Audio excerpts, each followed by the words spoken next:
All right, so lesson 5, advanced fighting footwork. What we're going to look at is the skip through movement.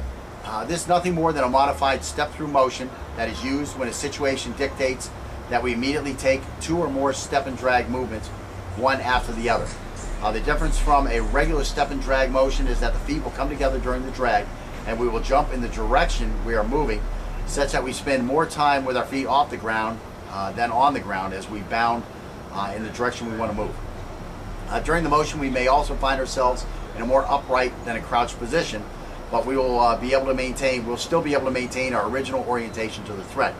The steps will be longer and quicker, and we will not be trying to lift our knees high as we move. And in general, while using this movement, we'll be more focused on avoiding a threat than anything else, while being able to continue to observe and react to him. Now, we may be chasing him also. If any of you have watched Bruce Lee movies, this is the motion, you know, where he jumps and he steps through with those side kicks or a back fist. It's kind of that type of a motion. And again, you won't think you would ever do that motion, but you know, when this guy is really flying at you with a knife, that's the motion you're probably more likely to be using. Again, it's just one of those, it becomes like almost a reactive or instinctive movement when you have to move quickly. So just to give you a quick little look at that, we're going to be doing our box patterns. But you know, like the old Bruce Lee movement, it was kind of like this type thing here. The difference is that that will be like the second movement, because we're going to move towards the guy, so it'd be kind of like this, and then we would be skipping and stepping through. I know you can't see my feet. So again, we would be stepping here, and then as we move through the second time, that's where that skip will come in. But again, of course, we're not going to be doing it that way. We would be more like this way here, so we'd be, and that would allow us to move quicker. Now, when is that more likely to happen?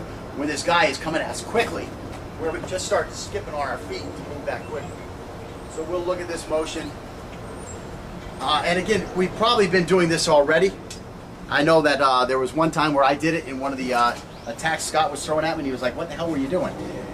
And I was like, "I had to get out of there quickly." It's like a bunny hop step. So we'll look at those a little bit, and we'll do some drills. And again, it's that same box pattern that we've worked in the past. The only difference being that we will not be doing one step at a time. We'll just be flying through with 3 steps, since now we are familiar with that box pattern. Okay, so again, we're getting ready to do the skip step. And again, this is going to look funny, okay? It looks funny now when you're doing it, there's nobody out there, nothing's happening. But believe me, in a real fight, this is how you're going to be moving if you're moving with a step and drag. And you need to practice this stuff now to get the movement and your footwork and that stuff going, so that during a real fight, you won't get tripped up as easily.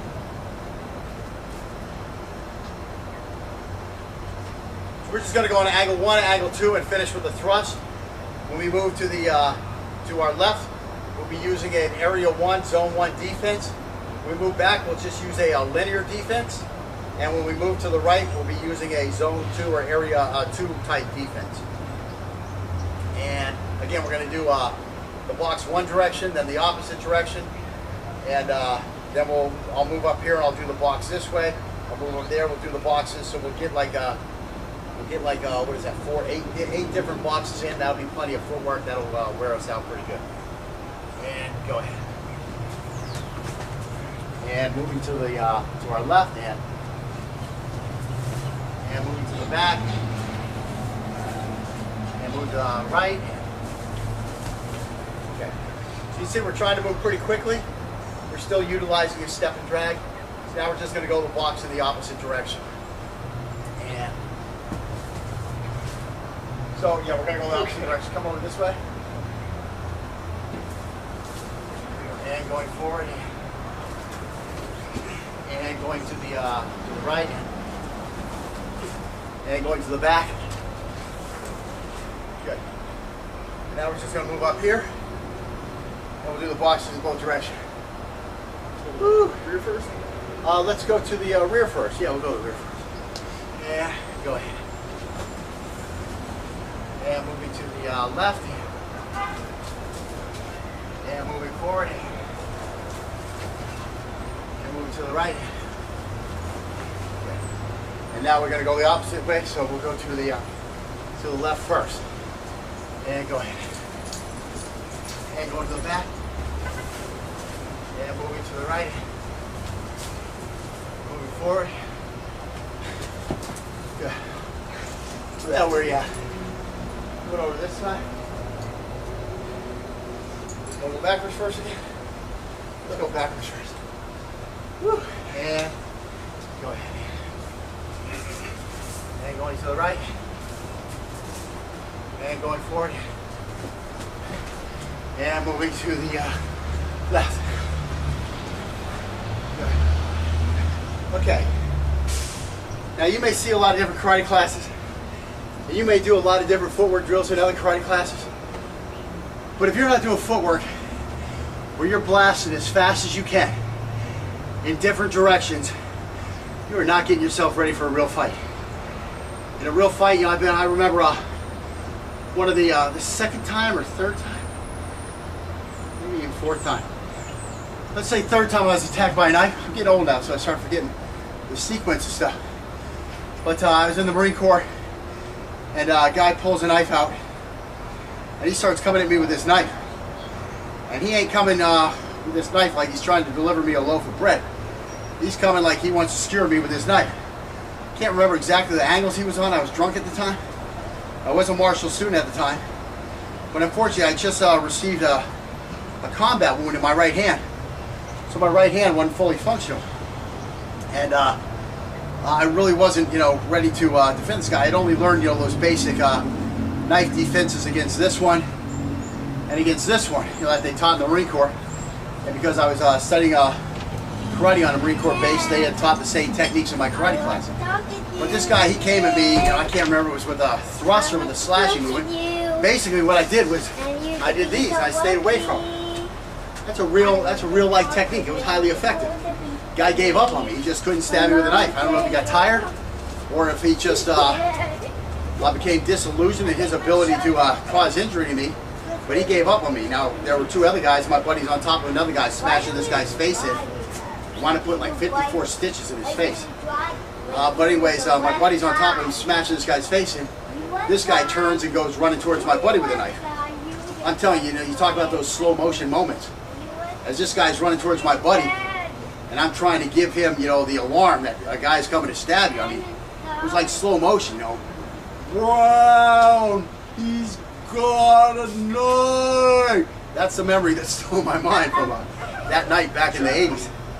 And anyways, he got to my buddy, he stabbed him in the back, and missed his heart by a quarter of an inch. He had a boot knife, one of these little knives on his sheath that he had palmed, when he was coming up to where we were going to have our little meeting before we had our fight.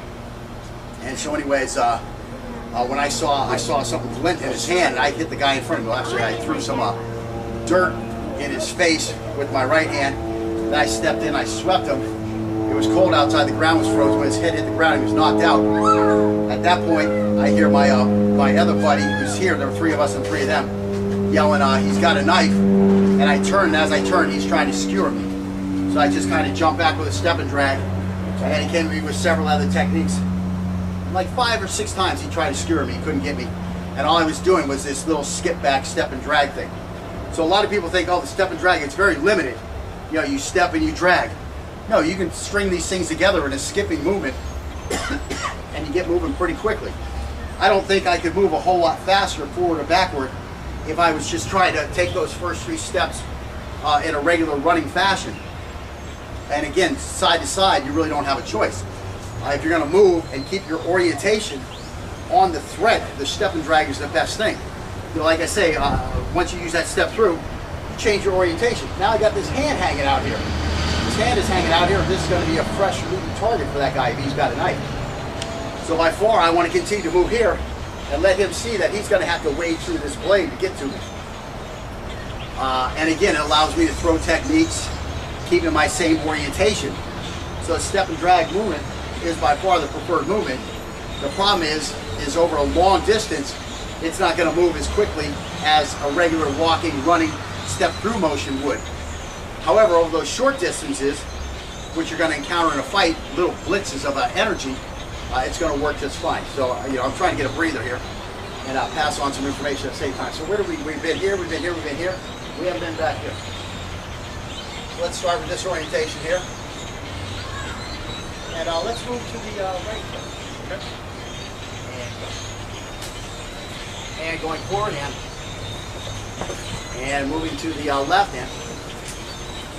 And moving to the rear hand. Good. And we gotta go the other way. We're going to go right first instead of forward first? Good. Okay, you let me get away with it? Good. Okay, we're going to move forward now. And go. And moving to the left. I mean to the right. Your left. And to the rear. Okay, good. And finishing off, moving to the left. There you go. So as you can see, I'm a whole guy, I'm fat. Pretty quick movement in any direction while being able to continue to deploy our weapon in either offensive or defensive fashion. Works pretty good, moves quick. Again, if you can't get to the guy while you're moving that quickly, that's because he's turned and he has ran. In general, you're going to be able to get to him pretty quickly. If he's trying to get to you moving that quickly, he's probably going to be moving a step through, trying to do these techniques. He's going to offer you a real nice target to go ahead and defang him. Same thing inside. He comes with a multiple attack. I mean, you go to do this, you fan, and you see him coming with another attack. Just step and drag again to the side. Do another zone one. Do as many as you need, as much as it takes.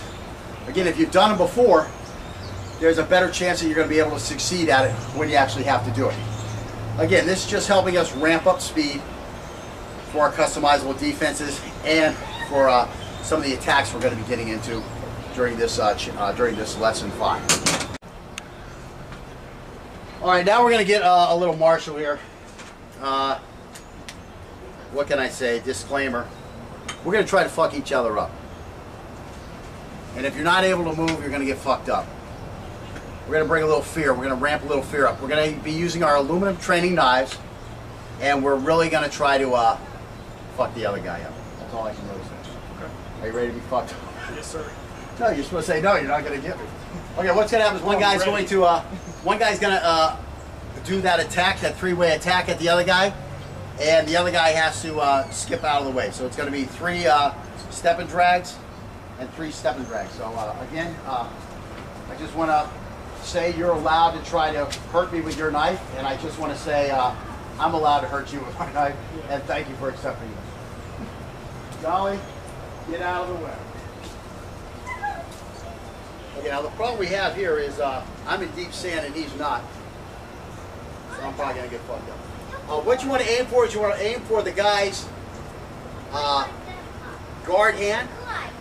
You want to put a slash here or here, and for the stomach, you want to try to stab in the stomach. So let's go ahead and get to,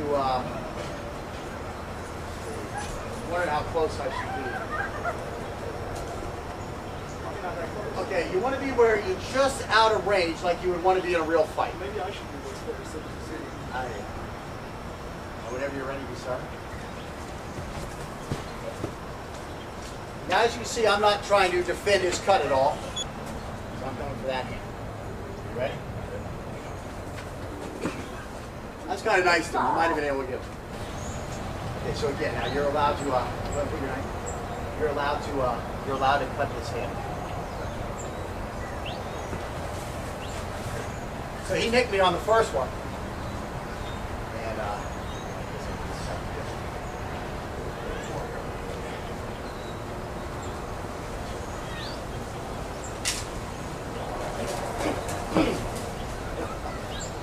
better? that was better.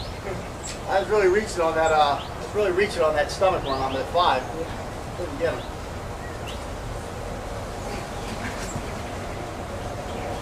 See, there I got a late start. Probably being a little nice to me. We start right there.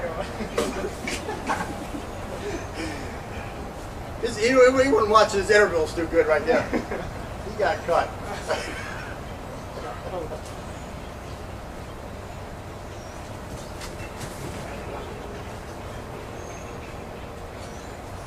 I was gonna say, I gotta get. My problem is I gotta get it in frame. That's what. Okay, here we go. Corners. Now you're a little too far. Don't stare. Ready?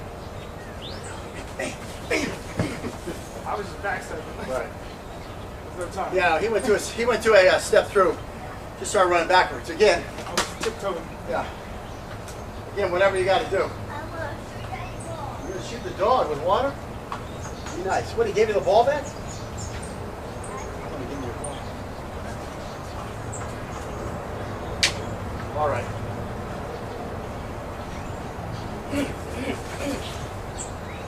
So now I want you to bring that knife blade into play a little bit. Okay, so now we're going to bring our defensive knife hand into play a little bit. And again, we're not actually going to chop the hand. While he's still allowed to chop your arm, on defense you're not allowed to chop his hand. Because we want to keep him motivated to trying to really stab you.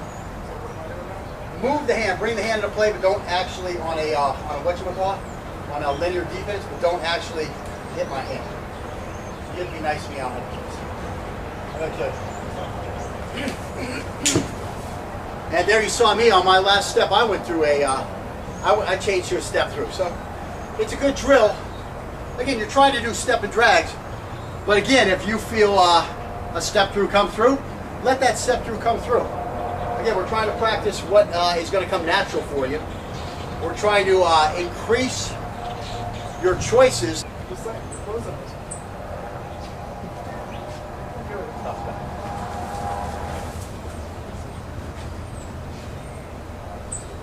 You kind of go that way so you don't trip over. I'm not saying when you run in that angle so you don't, your momentum doesn't take you into the sandbox. I'm worried because it looks like your momentum you're going right for this. You know you're going that way, right? I'm going to tell you.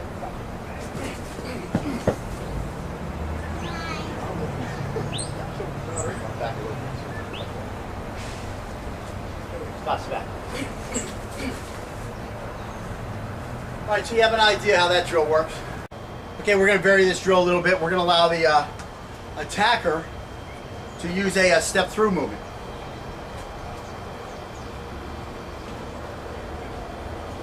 So you're going to be coming through. The tough part about the step through movement is, you know, it looks like, oh, this guy's going to have a huge advantage. Actually, the problem is on his first slasher thrust, he's going to be bringing the other leg forward, so he's going to be coming through with this rear. That's not going to get to us any faster than it did before. It's probably going to get to us slower because, I mean, just look at my range.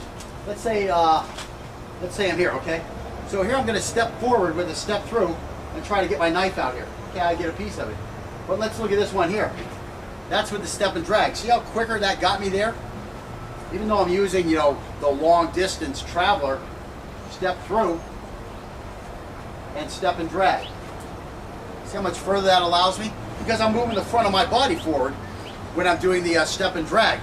I'm bringing the rear of my body forward when I'm doing the step through. And of course, the knife isn't in this hand, it's in this hand. So I really don't get much of a, as much of an advantage as I would by bringing the front of the body through. So while it looks like I'm going to be at a huge disadvantage because he's using this step through, in actuality, my first step and drag motion is going to put me at such an advantage that he's almost going to be a sitting duck for a Largo defanging of the snake when he comes with that second step through.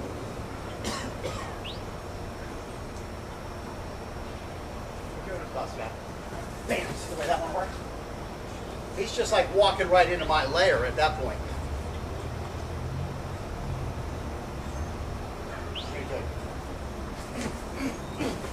Now, on that second and third step is where I'm going to catch you. Now, he wasn't prepared for that. He got so far away on the first and second step that I think I kind of lured him to sleep. That's why we're talking now about advanced footwork, advanced intervals. Just because you're far away with your first two, you see this guy coming through with a step and drag, he's going to catch you. He's going to catch you eventually. So you need to make sure you get your work done right away.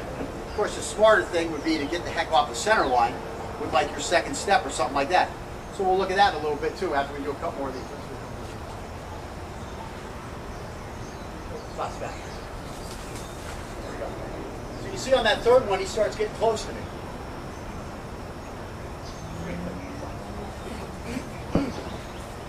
And on that third one, I think we were out of frame, but I actually touched him in the stomach with the tip of the blade. So again, over the long haul, step and drag, not good. Over the long haul, step through, good. But again, you can see how vulnerable he is on those first two. He's very vulnerable to my counterattack.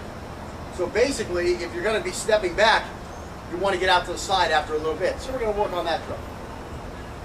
Okay, so again, you're going to come with 3 step throughs again, and I'm going to do 2 step and drags back, and my third one off to the side. If I can remember all this, it's a lot of thinking. A lot of times it's easier for this stuff to come out natural than it is to have to put it through your conscious mind. It comes out a whole lot faster when it's just subconscious, when you're conditioned reflex, instinctive motion. But again, you got to get that in there somewhere. You got to do the programming first so that the programming can come back out. And again, garbage in, garbage out. You got to be careful what you're programming in. Stop.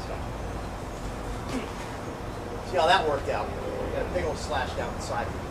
That's what I call a full body cut. I'm just trying to get anything, boom, all the way down. Okay, so which way? You got to go that way? Okay, just watch out for the sandbox, that's all I'm trying to say. Ooh, you cut my fingers off. There you go back there. That's all right.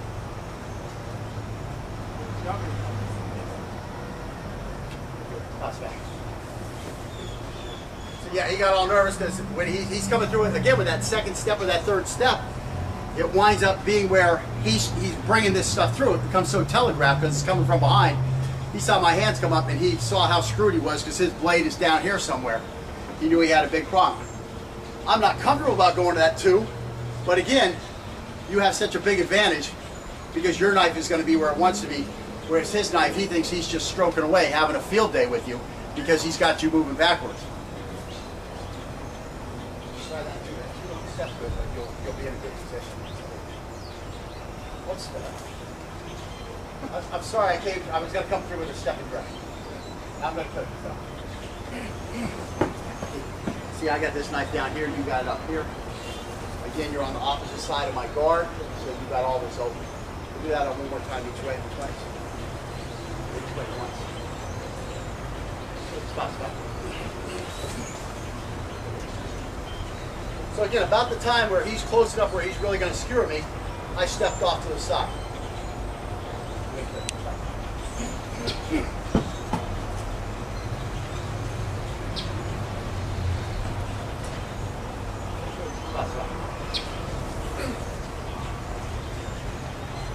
And again, you can bring both hands into the fight. You know, we know how to bring both hands into the fight. We'll be getting better at that as we start practicing some of the Chai Sao, Huba type drill. Okay, so what do we do that twice?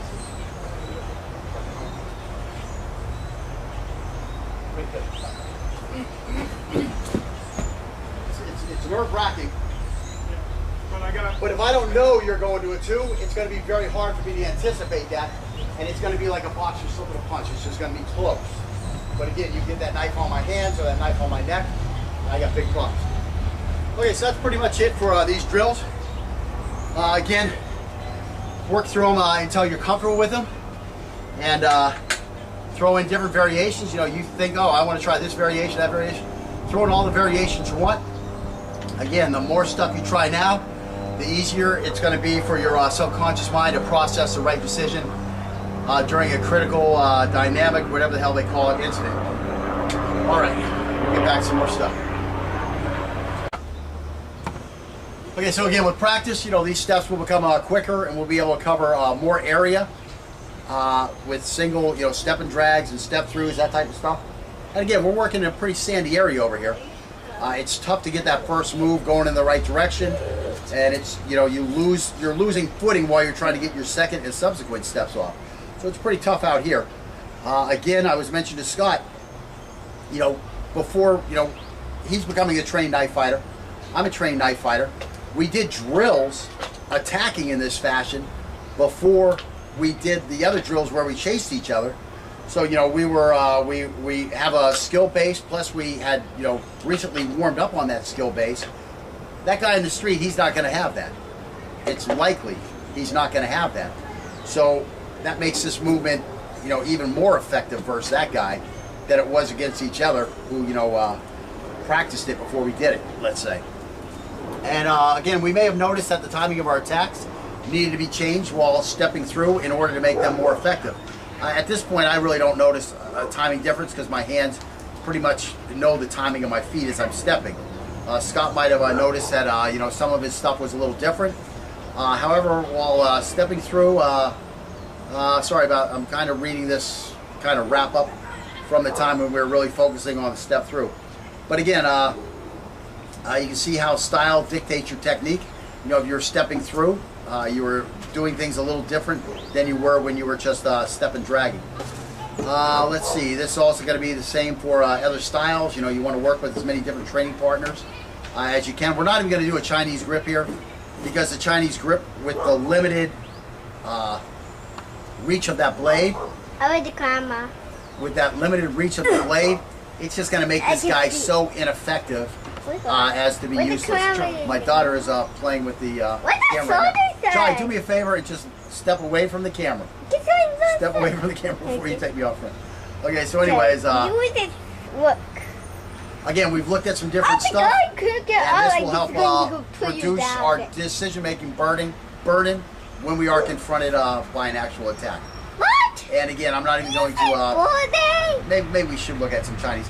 We're going to do some Chinese off of camera, just so we can do it. But I mean, when you do the Chinese, you're going to see how ineffective that is against a moving attack. And then we'll get on to the next step. Look at your eye. Look at it. Move through the second time, that's where that skip will come in. But again, of course, we're not going to be doing it that way. We would be more like this way here, so we'd be, and that would allow us to move quicker. Now, when is that more likely to happen? When this guy is coming at us quickly, where we just start skipping on our feet to move that quickly. So we'll look at this motion. And again, we've probably been doing this already. I know that there was one time where I did it in one of the attacks Scott was throwing at me, and he was like, "What the hell were you doing?" And I was like, "I had to get out of there quickly." It's like a bunny hop step. So we'll look at those a little bit, and we'll do some drills. And again, it's that same box pattern that we've worked in the past. Original orientation to the threat. The steps will be longer and quicker, and we will not be trying to lift our knees high as we move. And in general, while using this movement, we'll be more focused on avoiding a threat than anything else, while being able to continue to observe and react to him. Now, we may be chasing him also. If any of you have watched Bruce Lee movies, this is the motion, you know, where he jumps and he steps through with those side kicks or a back fist. It's kind of that type of a motion. And again, you won't think you would ever do that motion, but you know, when this guy is really flying at you with a knife, that's the motion you're probably more likely to be using. Again, it's just one of those, it becomes like almost a reactive or instinctive movement when you have to move quickly. So just to give you a quick little look at that, we're going to be doing our box patterns. But you know, like the old Bruce Lee movement, it was kind of like this type thing here. The difference is that will be like the second movement, because we're going to move towards the guy, so it'd be kind of like this, and then we would be skipping and stepping through. I know you can't see my feet. So again, we would be stepping here, and then as we move, the only difference being that we will not be doing one step at a time. We'll just be flying through with 3 steps, since now we are familiar with that box pattern. Okay, so again, we're getting ready to do the skip step. And again, this is going to look funny, okay? Looks funny now when you're doing it, there's nobody out there, nothing's happening. But believe me, in a real fight, this is how you're going to be moving if you're moving with a step and drag.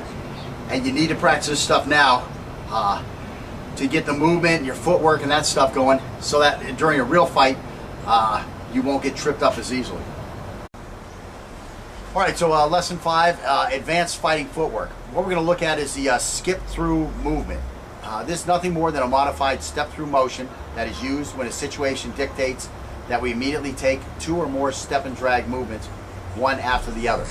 The difference from a regular step and drag motion is that the feet will come together during the drag, and we will jump in the direction we are moving, such that we spend more time with our feet off the ground than on the ground as we bound in the direction we want to move. During the motion, we may also find ourselves in a more upright than a crouched position, but we will be able to maintain, we'll still be able to maintain our